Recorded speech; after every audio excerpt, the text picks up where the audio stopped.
All right. So speaking of streaming services, let's talk about Peacock. So I don't know if you guys heard about this, but Comcast recently had a earnings call where they came on board and told their investors about all the money that they lost in 2021. And to contrast it with HBO's amazing growth, where they're making like, was it like $1 billion a month essentially? Peacock actually lost money, and Peacock hit 25.5 million monthly active subscriber counts, and only 9 million of those are paid subscribers. 7 million of those are via bundles, and they're only about $1 less in value than the HBO Max ones. HBO Max subscribers were worth about $11 on average each, and Peacock is about $10 on average per subscriber revenue. They generated $778 million in revenue in 2021, but they lost $1.7 billion. And they're not expected to break even until 2025. And Peacock's one of those weird things where like they spent a lot of money to kind of get it up and running because they were like, hey, I guess we need a streaming service since everyone's doing streaming. Right. And they spent a ton of money on some like originals that nobody really cared about. Yeah. And so like I think a lot of that loss is basically not only like the infrastructure rollout of the platform, but a lot of these original series that they created that didn't really go anywhere. Do you have Peacock? Is that something that you subscribe to?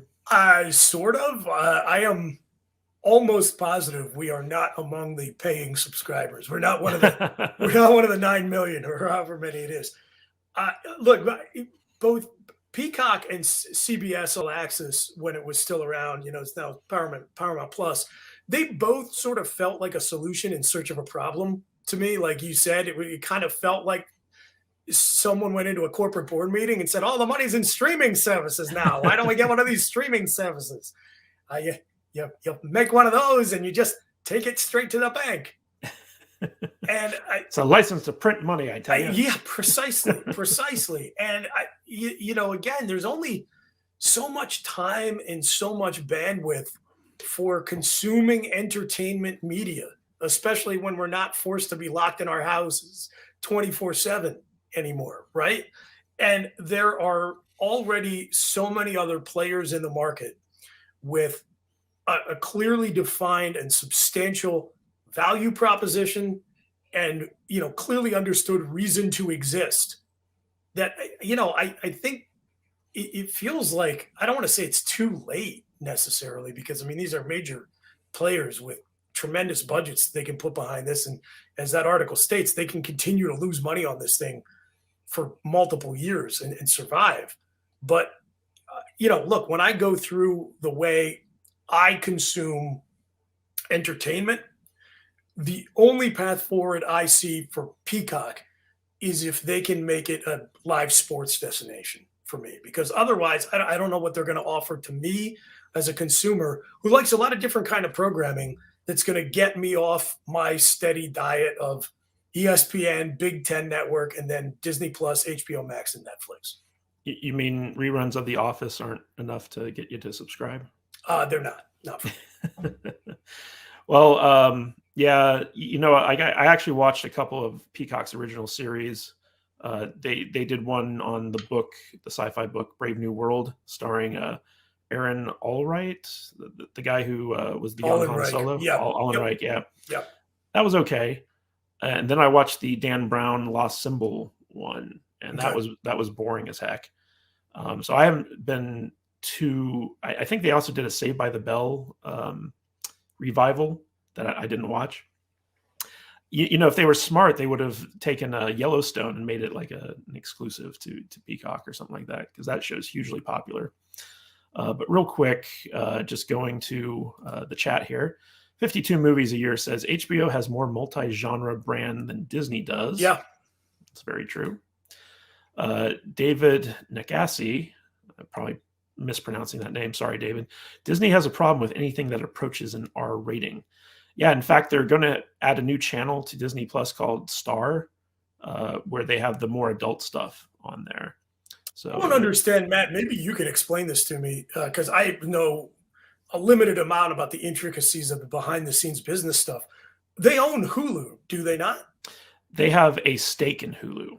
Okay, all right. So that because it always to me, I thought, why don't they just combine that into one? Like, even if it's a more expensive bundle deal to get them both, Well, I but think just have like some sort of lock mechanism that's going to keep your little kids from getting into Hulu or whatever. I knew Hulu.